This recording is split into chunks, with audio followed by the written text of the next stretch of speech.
the front of their face. That's the problem. And it's not necessarily their fault. When I was your age, how old are you, man? 13? When I was 13, I always had dreams of being in business. I always had dreams of owning stuff and doing this and doing that.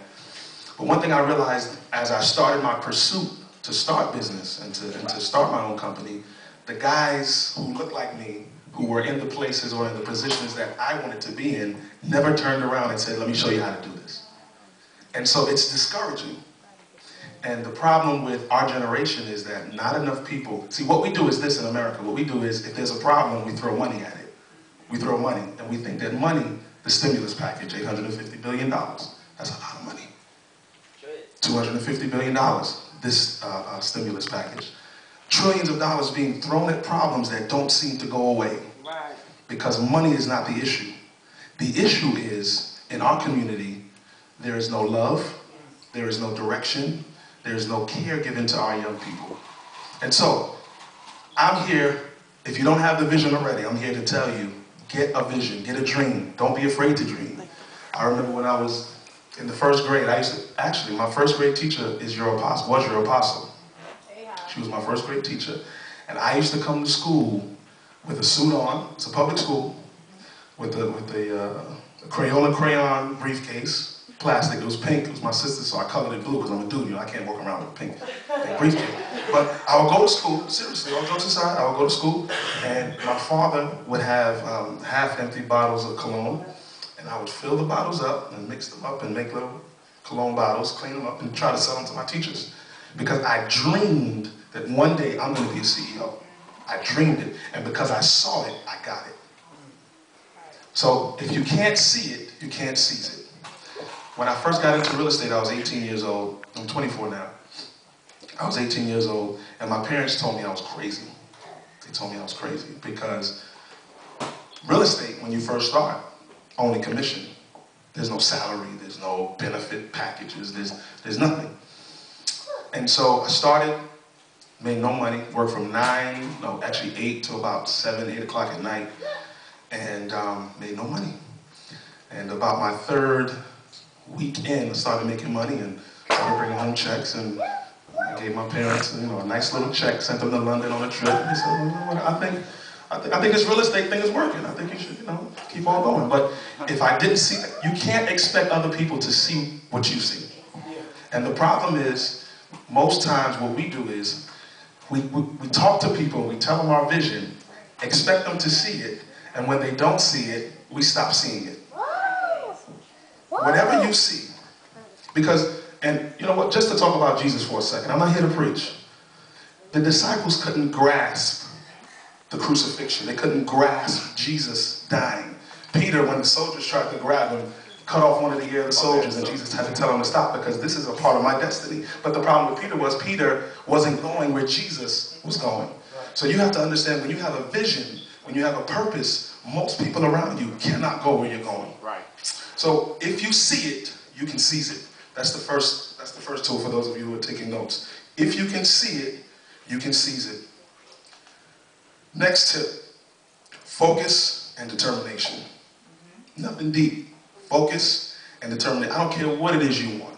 Whatever it is that you see, after you see it, now you have to focus to go get it. God never said he's going to give you wealth. Nowhere in the Bible it doesn't say God is going to give you wealth. It says God will give you the ability, the power to get wealth. So it's not going to come to you, but you've got to go to it. Success never comes to you. You've got to go to it. Absolutely.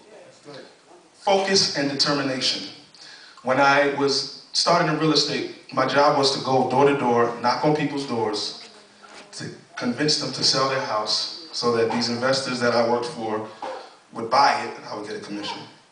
And what I would do is, I would wake up, get dressed in a suit, walk around East New York, Bed-Stuy, Bushwick, everywhere in Brooklyn you could think of, park my car somewhere and just get out and just start knocking on doors. I didn't get a dime for it. I remember one night when I got my first deal, it was about probably like 12 o'clock at night. I was walking the streets of East New York late, and it was actually 8. But I finally got one person that wanted to sell their house. So I called the lawyer and I said, look, they want to buy the house. I mean, they want to sell their house, and what do you want to do? He said, okay, come meet me in Jamaica, Queens. Cool. It was pouring rain. Sam, you were there. You remember about that. And I was drenched. And he gave me some contracts for the people to sign and so on and so forth.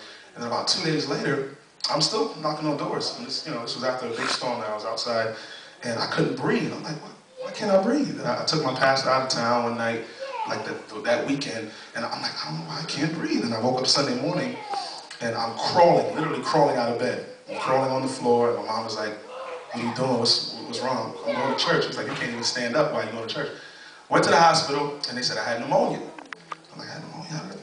I had pneumonia from walking the street, the rain, being drenched, and not going inside to change my clothes. But I'm not telling you to do that. What I'm telling you is, because I was so focused, I'm telling you, this is not, see, everybody sees the glory, but they don't know the story. And so many people, and it annoys me, everybody wants to be rich, everybody wants to be famous, everybody wants to do this and do that. Do you understand what it takes to get this and to keep it? That's another conversation. Focus and determination. I heard this, one of my icons, Cornel West, he said, be like a postage stamp. Stick to one thing until you finally get to where you need to be. Whatever it is that you want to do, I'm telling you, if you stick to it, I promise you, you can get there. Whether it's sports, whether it's music, whether it's business, whether it's preaching, whether it's whatever it is, if you focus, I promise you, you'll get there. Next tip, and I'm almost out of your way. And this is especially for you young people. Simple, I promise. And you've heard this since the day you started talking. You've heard this. Nothing new, nothing deep. Beware of the company you keep. Right. You've heard this from the pulpit, you've heard it at home, you've heard it everywhere, but I'm telling you, even in business and in life, beware of the company you keep. Beware. The people around you should look like you. And I don't mean look physically. If you want to be in business, your friends should be people pursuing business or pursuing some kind of dream, some kind of destiny. If you're trying to be a CEO, you do it for me one more time so I can do it? Yeah, what was it? Yeah, exactly. If you're trying to be a CEO, why in the world do you have people not doing anything, sitting home, playing video games, playing Xbox, and that's it? My best friend is sitting right there with the camera. Sam Pierre, he is the Brooklyn Borough Director for Mayor Bloomberg. And another one of our friends is studying for his MBA. Another one, I can go on and on. And it's not about being arrogant. It's when you're in this pursuit of success, you want to give up most times. But what keeps me a lot of times from giving up is Saint Pierre and a couple of my other friends that are in the same pursuit, and we're able to encourage each other. And they understand the vision, and they can see the vision. Don't have people around you that don't see what you see. Beware of the company that you keep. And most times, the problem is this, that I experience. You are normally a mirror to other people. Not only do they see who they are when they look at you, they see what they are not. And they get jealous because they see what you're becoming, and they see that they're not going where you're going. Wow. Beware of the company that you keep. Last tip, and I'm almost out of your way. Dress for where you're going. Not just for where you are. Dress for where you're going. And I'm not just talking about clothes. I'm not talking about clothes. I'm talking about clothes, but I'm not talking about clothes. I'm talking about your attitude. I'm talking about your perception of other people. I'm talking about your perception of yourself. Dress for where you're going. When people see you, I remember Sam was there. We had a networking event. Again, be around events that have to do with where you're going. I was at a networking event. I think I was 18. I just got my real estate license. I had no money. I had a 95 Maxima with the front tail light hanging out, the front signal light hanging out. And every time I stopped at a stop sign, I had to jump out, put the tape back on, and jump back in the car. And I was driving to an event with Sam. And before we walked in, I said, yo, I'm going to act like I own this club. I'm telling you. It was a networking event at a club. So I walked in, I had my suit on, and people literally were like, what what are you doing? Well, I'm in real estate. I'm broke. But they think because of the way I carried myself. I didn't let where I was dictate how I looked. That's good. Another time, I love jets. I love planes. I love stuff like that. I love stuff like that. And I was 19 years old. I started making a little bit of money. Nowhere near the amount of money to buy a jet. But I always wanted a jet. I was 19 years old, so I called this company called Marquise Jets. I called Marquise. You've seen them. I called Marquise. The funny thing, I didn't even know what number I was calling. I Googled it, and a number came up, and Mark Orsini picked up the phone. He's the vice president of Marquise Jets. Picked up the phone. I said, look, I want to buy a jet. I'm 19 years old. He goes, okay, sir, well, what kind of jet? I want the biggest jet you have. I want the gold, I want the shower in there, I want a bedroom, I'm talking to this guy on the phone, he has no idea I'm broke and I'm living in my mother's basement. But I'm telling him I want a jet. So he said, okay, look, we're having this event next week. I want you to come. There's going to be all of our jets here. The Hawker, the Citation, the Boeing business jet. All these jets will be here. Maybach will be here, and you can ride around in the Maybachs, and it'll be great. So I said, okay, sure, I'll come. Me and Sam, we're like, okay, let's go, let's do this. We have no money. It's in, what was it, in Westchester? It was in Westchester. And we had to call one of our friends because the car didn't have any gas. And we didn't have any money for tolls. Bro. So we went to the city to have one of our friends give us $20 to put some gas in the car and pray that there's not more tolls than we thought. So there were more tolls than we thought. Got pulled over. When you go through the toll, they give you a ticket or whatever. But we finally got there, and when we got there, same thing. We got out the car, we got in there, and people thought it was our event because we just made sure that no one, whatever we were dealing with, it didn't matter because we didn't take our eyes off of what we saw. Peter jumped out the boat. Jesus said, Peter asked Jesus, bid me to come. Peter jumps out the ship, out the boat after Jesus says, come. The whole time he had his eyes on Jesus, he was able to walk on the water. And the moment he took his eyes off Jesus and started to look at where he was rather than where he was going, he started to sink. Never take your eyes off of where you're going. Never take your eyes off of the vision that you see. I'm not here to preach. Sorry. I think that's the last. Nope. Yeah. So we got, what do we have for those of you who are taking notes? Who's with me? Can't see it. Can't seize it. 2. Focus and determination.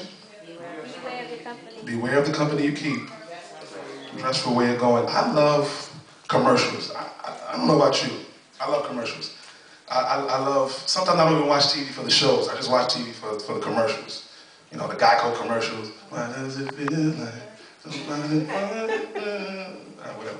It's funny to me. It's hilarious. It's hilarious. I love commercials, but there's one commercial that I love cars. I'm a car fanatic. I've done had some really, Bentley, you name it, I had the Bentley, I had those cars. And there's one commercial, the commercials are funny, car commercials are always very dramatic. Lexus, the passionate pursuit of perfection. You know what I mean? And then you got, what else, what's another one? BMW, the ultimate driving machine. It's so, dramatic. It's a car. Relax, it's not that serious. But believe it or not, I love Ford's commercials. And Ford's commercials, the slogan is, Ford, built for the road ahead. I love that. Because I've had the nice cars, but for some reason, if I'm going off-roading, or if I'm going on rugged terrain, I can't drive a Bentley. I can't drive a Porsche. I would have to get a Ford because of the way it's built. It's not as pretty as the Bentley. It's not as pretty as the Porsche. But because of what's been put inside of the Ford, it's able to go on roads that the other cars cannot go. And so I'm just here to tell you today, that I don't care where you're from. I'm from East New York. And it made me who I am. So I can sit in boardrooms with billionaires. I can sit in boardrooms with chairmen and CEOs of Fortune 500 companies and not feel ashamed because I know that God has built me for the road ahead. And not only has he built me for the road ahead, but guess what? He built each and every one of you for the road ahead. So just remember, if you can't see it, you can't seize it. Focus and determination. What was my third one? Beware of the company you keep and dress for where you're going. And please just remember, you're built for the road ahead. Wonderful.